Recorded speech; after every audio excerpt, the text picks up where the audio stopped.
Gambit Chad's huge spot here. Round 7. We need to finish with 2 out of 3 at minimum in the last 3 rounds to achieve our IM norm. And we are playing Nikash Vemparala, 2257. Kid was only like 13 years old or something. And so these kids, when they're that strong, that young, very dangerous. Here is the game, and fortunately for me, we got some very good preparation on the board. So knight f3, knight c6, and I played a Rui Lopez for the second time this tournament. You guys might remember my first round game against Darcy Lima, Grandmaster, who played bishop to c5, and I was able to play c3, d4, had some other good preparation in that game. This time my opponent played a Berlin knight to f6, so not instead of like the main line Rui where they play a6 and very often b5, chasing the bishop to a4 and b3, my opponent plays knight f6 immediately, and the purpose of that is that in this variation, after castles, they can play knight takes e4, and this knight, when hit, can retreat to the d6 square, where it will attack the bishop on b5, which would not have come with tempo had the bishop been on a4 with these moves included. So knight takes e4. This is the Berlin variation, very, very well studied. If White wants to not really do some of the forced lines in the Berlin, they can play this move d3, which is a very calm, slow position. Instead, I played this move castles, knight takes e4. Here, there's two main moves, one of which is d4. So this came to a special prominence during the 2000 Kramnik-Kasparov World Championship match, which is one of maybe the greatest World Championship match upset of all time, or it's up there. But with this move d4, Kramnik was able to draw all his games by playing this line against Kasparov. Kramnik playing with the black pieces. The idea here is black will play knight d6 now. Black cannot really allow this to open up with this pin now. It gets very bad. And after d5, this pin gets very bad. Pressure here, and f3 is coming. So yeah, lots of pins. Black here loses. But so they can't do that, but knight d6 hits the bishop. If White wants their pawn back, they have to take this. D takes is Stafford capture, right? Opening this up. Takes e5, and this is the Berlin endgame, where Black has the bishop pair, but White, has dislocated Black's king and also doubled these pawns, and this has been studied and studied and studied to death. And so, yes, there's a lot more you could find on the Berlin endgame. I did not play this move d4. In fact, if my opponent had prepared for me by watching my YouTube channel, they would have found that I had covered this line that I'm going to play in another one of my videos when I covered Christopher Yoo playing Ray Robson in the US Chess Championships. So this move here, rook to e1, is still very, very standard. Attacking the knight. If Black here plays d5 now, then knight takes e5, and then this will open, and this will open. Not a good idea. So Black here retreats the knight to the Berlin spot, attacking the bishop. White doesn't really want to take, because then anyway they take this pawn, bishop e7, shields, castles, and now you've given them a bishop pair that's very, very active. So it doesn't really want to take. Instead, we play knight takes e5. Can't take my bishop. I will take here. It's check, and I'll take your queen. So in this line, I played here. Yeah, after knight takes e5, bishop to e7 was played. And here, bishop retreats all the way back to f1. So now bishop e7, blocking this. Bishop comes back to f1, out of the way of this attack. There's really nowhere else for it to go, and it's just fine. It's there. It's out of the way. It's not on d3 blocking this pawn or on e2 blocking the rook or anything like that. And so it comes all the way back to f1, and here Black takes, or else after castles d4, taking here would be much worse because of pawn takes would be nasty. And they're going to have to untangle themselves. So Black, they're fine. Like, the development looks about equal, and the pawn structure is, like, the exact same. They need to untangle themselves a little bit, though, because their knight is blocking the d-pawn, which is necessary for the development of their queenside. So that is going to be their focus here. So they take on e5 castles. And after d4, bishop to f6, this is very, very standard stuff. And the main move here is just rook to e1. This has been played many, many times at the top level. Knight to f5, attacking this pawn, c3, d5, and in general here, Black kind of equalizes. Like, White will claim like a razor thin advantage out of the opening. However,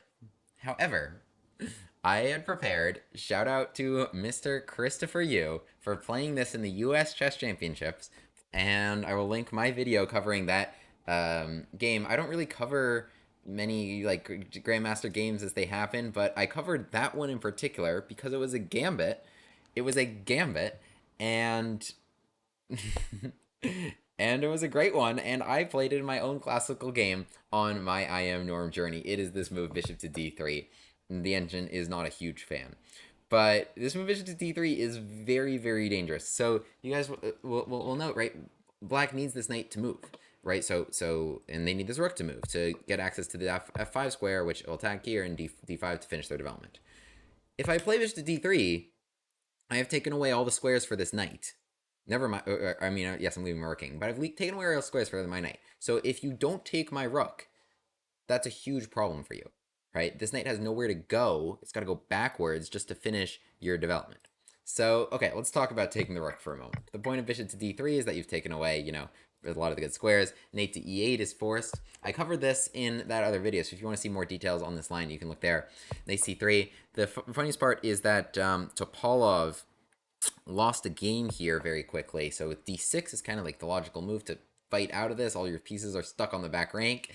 d6, white here has the move here, queen to h5. I had a lot of preparation in this. Attacking h7, really only one way to defend it, which is this move h6. I believe, yeah, f5 is going to lose, not to en passant, because knight takes could defend h7 again, but rather to bishop to g5 and bishop to c4, attacking this. Like black's pieces just can't get out of their own way, and then like e7 traps the rook, right? Kind of nasty ideas, just all around. But so after queen h5, they also can't play h6 because bishop takes h6 will kill. Just having these two diagonals, you guys have seen these ideas in some of my other Gambit videos. G6, queen h6. So there's more here, and also you can see how Topalov lost this game rather quickly. I believe it was by taking the pawn, bishop to g5, and played this move like f6, and then check, forgetting that rook would be hanging after the king move. So it was some idea with that. Where he realized he wouldn't have f6 in this position. Queen moved somewhere else, knight came in, and he lost very quickly. But that game, yeah, and more on actually taking the rook is detailed in my other video covering this gambit, which I dubbed the Yoo Gambit as soon as Chris Yoo played it against Ray Robson, which was a very, very nice scheme. At the top level, we're seeing gambits, and also at my level, we're seeing the same gambit. So bishop to d3, my opponent was like, what? Like, you're blitzing out these moves. You're blitzing out this very scary looking sacrifice. I don't want to really take this rook where all my pieces are on the back rank and then have to defend this position where you're in so much preparation. Very understandable that they're trying to dodge that. So they play the slightly passive knight e8. So already acknowledging that they won't be able to play knight f5 and will have to play knight e8 instead to get this out and get this out. And here's where I actually play knight c3, again daring him to take this, right? Because this is a direct transposition into this line. Knight e8, the first move is knight c3. Only then do we play queen h5. This knight will be useful. This rook will be useful. So, you know, some very, very fun attacking stuff. I had a lot of preparation there. Of course, taking the rook is the engine's recommendation. It will claim a minor edge for black in like the minus 0.2, minus 0.3 range. But it requires finding a lot of defensive moves, and it doesn't have a good win rate for black. And I very much understand why my opponent didn't want to do it. But probably for the best, because now after d6 or to e1, this is about plus 0.4, which is probably easily double the edge that you'd get in the main line of just playing rook e1 and allowing knight to f5. This knight is on e8, and also this pawn hasn't made it to d5. So their development is not nearly as good as it would be. So they play your d6, not accepting the sacrifice. I go rook e1. It has worked. I'm very happy. They also lost a lot of time on their clock, and they're pretty scared of me. So everything's going great. If they take this pawn, I take this pawn, and that is not a good trade for them. I mean, it's even material, but their king is now open, and they traded off really their only developed piece. So not a great idea there. d5 is also not even playable to extend there because queen to h5, and then I will take that pawn after, you know, you defend this mate idea. I even had some preparation in this position. It's great to get your prep. It's great to be playing as Stockfish. So c6 here to prepare d5. Of course, I also had that prepared and played your d5 to stop that. So it's just psychologically debilitating, and I knew it as I played it, and I knew it in like all the facial expressions I did and didn't do at the board. But that it's just so brutal to just be like when your opponent's just blitzing out each move, and it's like, how can I escape playing against Stockfish? This just sucks. It really sucks. It's happened to me. So that kind of helps me do it the other way. Taking the knight and then taking here is not advisable. This bishop will come to d4. Rooks come to just some excellent files. And you can note with the bishops here, look how good they are in these diagonals and attacking ideas. And it's really not much of an extra pawn to write home about. So d5 stopping black from straightening out their position. Knight c7, at least they're able to get the knight off the back rank. Pressure on d5. trade here and knight to e4. So here I had like a couple moves of prep more. Bishop to e5 I knew was the best move for black to just not allow that trade. After which, maybe they might try to play d5. It's funny though. I remember the best move is actually, because black has some ideas of like queen to h4 or something. The best move is bishop to g5. After f6, just come back, bishop to c1. It's crazy. I didn't know why. I didn't even fully grasp why. I was just trying to kind of remember as many moves as possible, and like I'll figure it out over the board. I think part of the idea is c3 and f4 actually to trap the bishop. So to take away that square and then to take away that f6 square. And f5 is not a move they want to play, and because of knight g5, and also blocks in the queen. So kind of interesting stuff there. Bishop to e7 was the other move I looked at, and I believe the idea was just like knight g3 because d5 was coming anyway, and looking at knight f5, looking at queen hopping in. But in general here, white's position is very pleasant. They got like two good bishops pointing that way, rook on an open file, queen can come out to h5. There's no knight here to bother me. So nice position to play. Plus 0.3 as you can see here, and d5 was a little bit surprising because now, I'm very happy to make that trade, and it gives me the bishop pair. So the bishop pair is a permanent advantage. It's an open position. My dark square bishop should be better than that knight. It's a permanent advantage, and probably is something to write home about. I immediately start out with queen to h5, which is very, very logical first move. Attacking h7, they have to play h6. It also prevents like bishop to f5. That's not a trade I wanted. That's a light square bishop, and they have light square center pawns. So I think I was really happy with taking that dark square bishop for my knight.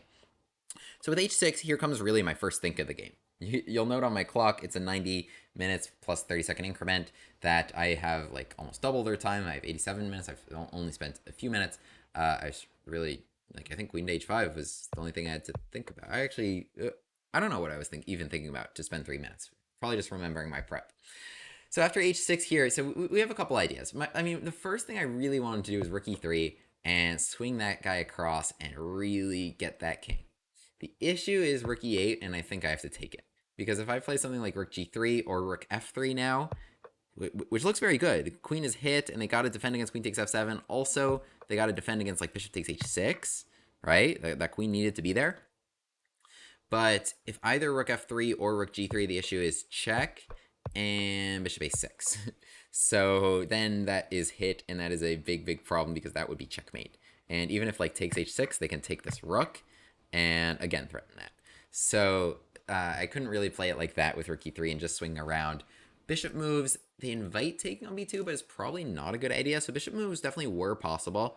Black would probably play something like bishop a6 and rook e8 to try to consolidate that position, try and trade off for some of my more dangerous pieces. After which this knight comes to e6, and maybe it's a little bit more solid, and they can try to play knight f4, which would kind of fork here and would get rid of my bishop pair, one or the other.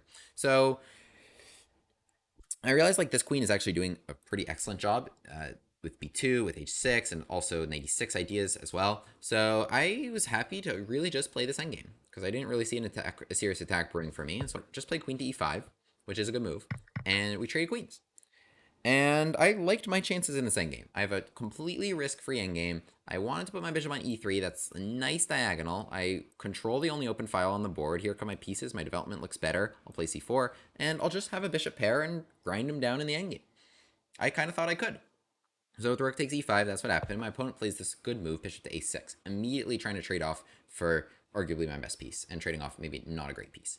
So with bishop to a6, it threatens to get rid of my bishop pair. Bishop to f5 doesn't do anything. I figured bishop to c8 would just be played, and like f6 is threatened, right? So if my rook moves, I would lose that. And I would rather trade on a6 than on c8. Rook takes c8 could be a nice capture. Knight takes a6 is kind of a dumb capture, so it doesn't achieve anything. So we had this position in the game with bishop to a6, and I could take it. I think that is the engine's recommendation, and like bishop to d2 to keep out knight b4 is possible. But yeah, if bishop to e3, I was looking at this in the game. Rook to b8 is the best continuation for them, and knight to b4 comes, attacking c2, kind of annoying. Knight c2 can be played, trading off for that bishop, and my extra bishop, or like my bishop pair really starts to dwindle. I wanted the bishop here because it stops c5 and puts pressure on a7. And so what I came up with is this move bishop to e3, because I was very happy actually to just play this move c takes d3. After which the pawn is not weak. How are you going to attack it, right? It's behind, like yes, it's isolated, but there's no rook here to attack it. And I was very happy to play c takes e3. This rook didn't have much to do, but now I thought maybe it has a lot to do. Like, that's a serious pawn I can attack, and this diagonal is uncontested.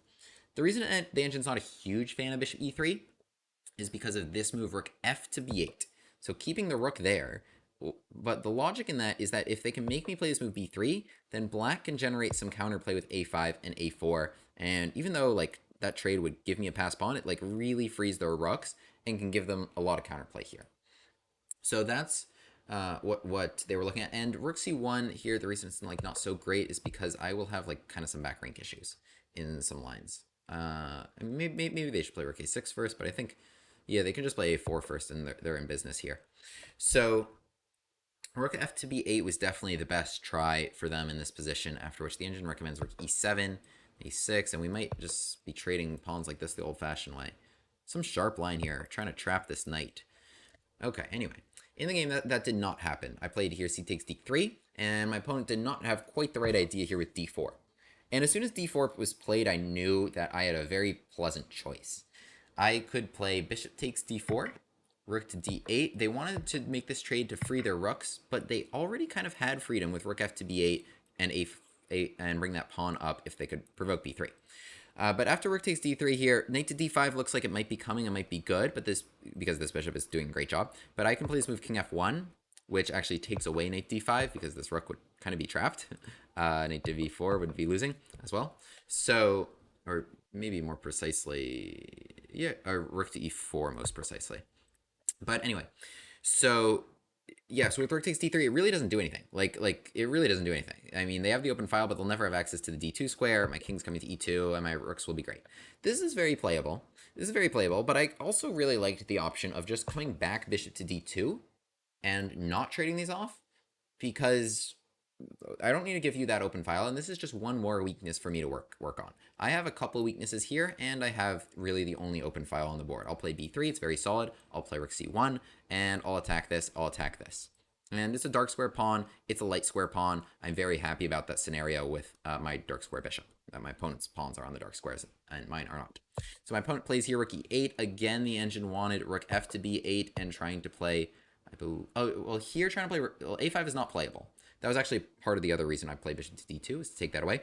But rook to b5 is the best idea. Trying to make that happen with rook takes b5 and c takes b5, trying to get rid of a weakness, kind of. And then this is a little bit easier for them to defend. With rook e8, I was happy to just trade. And here was a mistake on my part. I just played king f1 to take away rook to e2. What I could have done is just rook c1, which is, of course, something I want to do anyway, and rook to e2 does nothing. I was very happy to trade one pair of rooks. You'll note how nothing rook e2 does. There's no follow-up here, because I just play king to f1. You can imagine knight d5, king f1, knight f4, and then they had the pin for a moment there, but this would lose a piece. So with king f1, their rook just has to go back. So it would really just save me a tempo, right, because they would have to play rook e2.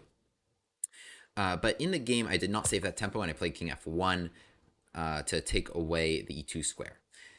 Knight e6, rook c1, c5. So they set up nicely. The knight is solid there, but these pawns are dark square pawns, which is good for this bishop. If this bishop were a light square bishop, that would stink. He would be blocked by his own guy, and he would have nobody to attack. But with the dark square bishop, it's good.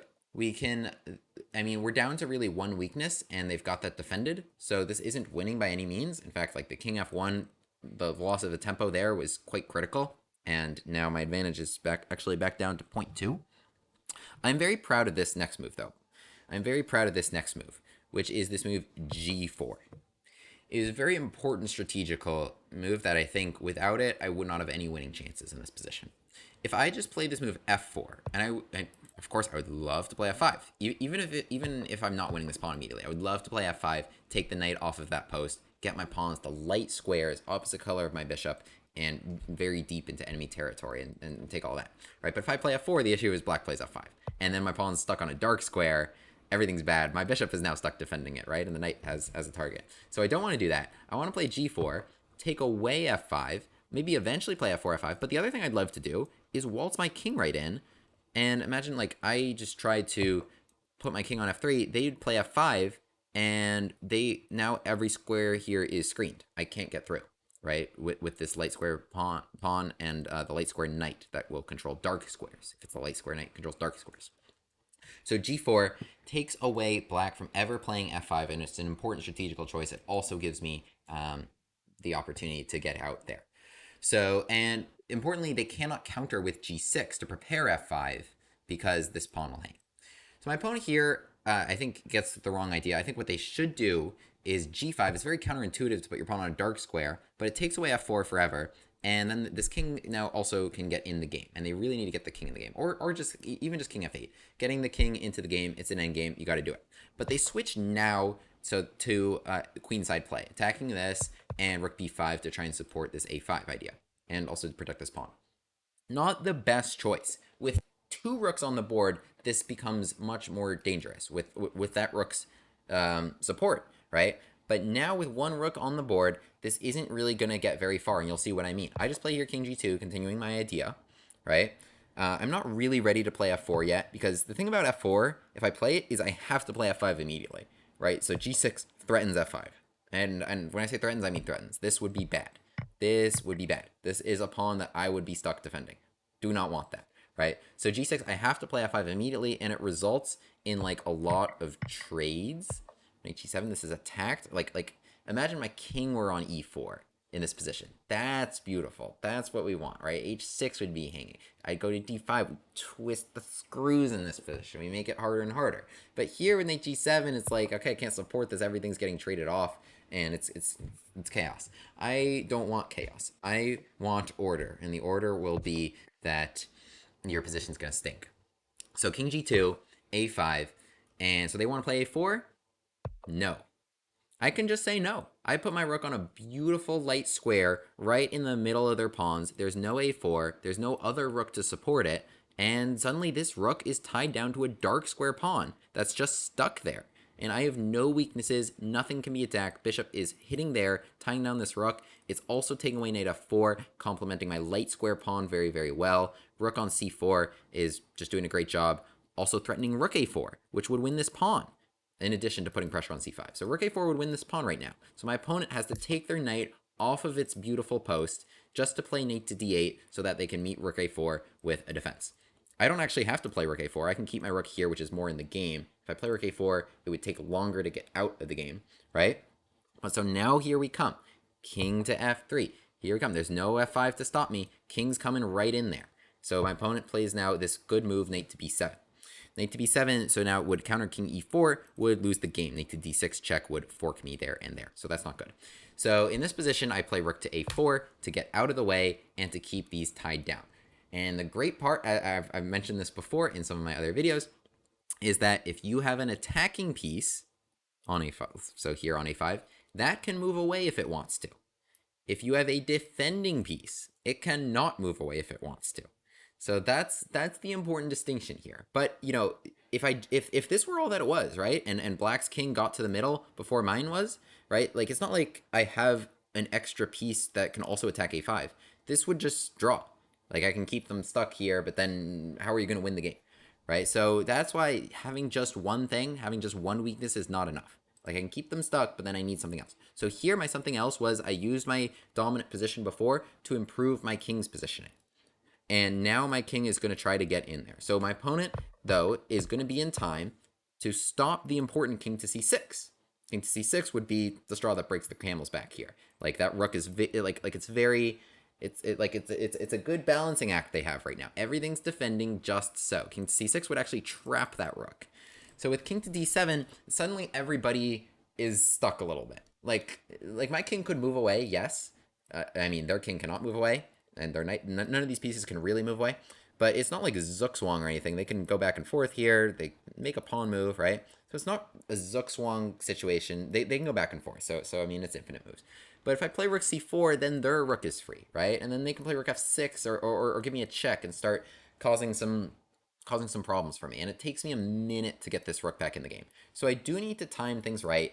And while I have them tied down, let's maximize my position as much as possible. So we play here f4. I play f4 because I'd like to play f5. And maybe I'm looking at playing f6. And bishop takes h6, right? So you have the dominant position. You want to create an imbalance. takes. I create an imbalance. I create a passed pawn, right? So that they're gonna have that's another thing they'll have to deal with, and so they're gonna have to send somebody over there to deal with that pawn. Meanwhile, I will take these pawns, right? That's kind of my goal, something of that sort, where I can cause some sort of issues over there. The other thing I'd like to do with f5 is that will become clear in the game, but I'm taking away rook to e6. I'm taking away these invasions. Any possibility for that rook to cause me some problems, right? So like if I swung this in the game, like I think this is maybe good to demonstrate, right? That rook can come to e2 and really cause me actual problems, right? So at any moment, if I wanted to come back, I mean, and I can decide when to come back. I'm the attacking piece, right? This rook cannot move until I say it's okay. Otherwise, I will take that a5 pawn and I will win with this passed pawn. Okay, so f4. I'm maximizing my position as much as possible. My opponent plays g6. Yes, so they should have played rook b6 according to the engine. Just given this pawn, right? I just said it couldn't move. But, I mean, it can't move without losing this pawn. But at a certain point, maybe it's just worth it. So it gives this line check here, rook to e6. This is their last chance before I put that pawn on f5. So they give this pawn, but they attain freedom. They attain freedom. This rook can come to e2 and start causing me some problems. And this would have been interesting. The engine actually only gives plus 0.4 here. Very interesting position. b4 we can play to try and trade this and take this. It's kind of craziness here, which is not really what I wanted. g6, I want to keep them nice and submissive for me. So f5 we play here, attacking h6, and I'm very, very happy about this. And so now h5, they save this, but I'm very happy about this because we've taken away rook e6. We've really taken everything away from them. And so now I just play this little move h3. Also, my opponent, we're starting to get very low on the clock. h3 is a harmless move. This king also can't really come any closer now.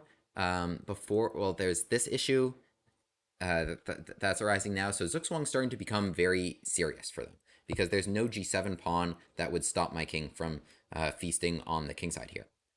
So, and even if their king actually ever got to b6, like in some other line, I don't know, like here, their king ever got to b6 to free something, I can actually always play this move bishop to g5, and it doesn't actually free anything. Because yes, you don't have to defend a5 anymore, but the knight actually has no moves. It was kind of funny. It would have no moves in a situation like that, and the rook is also a little bit boxed in. So it's kind of like Tetris trying to get out of there. Sorry, not Tetris.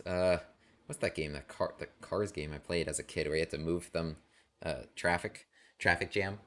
Anyway, so after here h3, yes, and something I was also very aware of all the time was these ideas of c4 check to try and free themselves. But I was just gonna take at least more pawns than them. And this is still a weakness in that situation. And then I'd probably have more passers. So c4 check is something I'm aware of, and I can't really allow knight d6 and c4 check, because then like the king would have to take here, and then that would probably be better for them. So that is something I'm aware of here. Knight d6, though, I would take a5 in this situation. So my opponent here plays f6, and I'm not even sure what they were supposed to play. King c7, yeah, it's really just stay in this, and then rook c4 without f6. Oh, so you'll see why f6 is really helps this rook c4 maneuvering.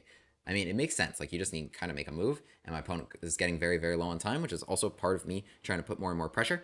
But here's something I did, which is now the perfect timing. Now I've achieved my pawn to f5. This pawn at f6 blocks anything the rook can ever do to free itself. Now it's time to get off of the a5 pawn, and only when I say so. So the knight cannot move because of the c5 pawn. So they play rook to b6. So all my pieces were in the optimal squares. The king, the rook, the bishop. We were able to send the pawns. We put them in the right spots. Now it's time for the rooks to move, and it's only when I say so, because I am the attacking side. Bishop to f4. We take away rook to d6. And now with bishop to f4, everybody's working so well. We got all the light square pawns and the dark square bishop. Look how well we control the squares. The rook has no moves. It doesn't have e6. It doesn't have f6. It has nothing it can do to me. Rook to c6. He's just trying to get it out of there for some freedom. However, I am faster. I play rook to c1, coming back, and now with this move f6, you saw it was important because they took away rook f6, I guess. And the other thing is that, you know, if you try to free yourself this way, I have rook to g1, rook to g7. I will get there first. King will be like you're like losing the knight. Like, where do you even go with that? But the king will have to go to the back rank, after which like all these pawns will start to be toast. Like the bishop will just start feasting on these dark square pawns. Oh my goodness. It's fox in a hen house with this king with this dark square bishop on fox in a chicken coop, right? So yeah. Anyway, rook to c1, knight to d6. Knight to d6 is an attempt to free themselves. Certainly, the rook is not going to make it around in time. It's too slow. I want to play rook g1, rook g7. It takes that away because it's threatening to take f5, which defends g7. So, and you also have to be careful not to take this and take this. Rook c6 check will win your rook. But the correct continuation here would be rook takes c5, forcing the rook trade. They're able to grab this f5 pawn. So we come into this endgame, but this is very, very winning for white. Because again, these are dark square pawns, and I consider this having broken through, and I can win this endgame for here. Also, the bishop is much better than the knight in this situation, much better, because the bishop can both support pawns on this side of the board and stop this pawn at the same time on just even a single diagonal, whereas the knight either needs to like be supporting this pawn, like guarding a square to force the bishop to move, or doing something on the other side of the board. It's a short range piece. It cannot traverse quickly, and so when there's pawns on two sides of the board and it's very, very open, the bishop is much, much better than the knight for that reason. And so here I start off noting that my opponent's a little bit paralyzed with his move a4. Very useful move. So stopping them from playing a4, fixing this on a dark square. This knight can't really move because of king takes d4, so I could start with this king b5, but then like the knight can move and start doing stuff. Start playing knight g2, forcing my bishop off the square, starting to get that pawn up the board. So I really like this move a4. Black's a little bit stuck here. Like, does the king want to go this way? Does the king want to go this way? This pawn is toast either way. h4 they play, so maybe looking at the knight eventually taking this pawn, because, I don't know, this f-pawn's not moving anytime soon because the knight is stuck.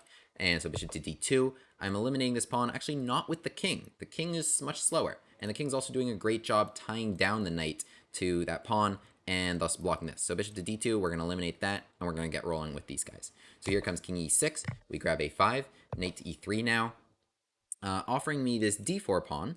However, what they're trying to do is bring the knight to f4. So like here, for example, like knight d5, trying to maybe play knight to f4, and also, something or maybe here to play knight f4, something to be aware of is that it can support this pawn also.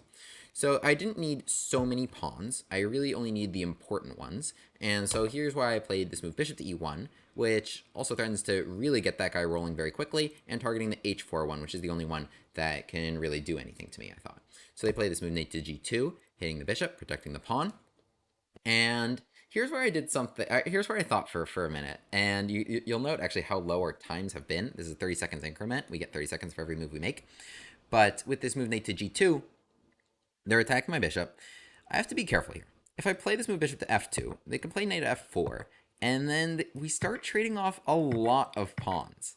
Like a lot of pawns. It's more than I want.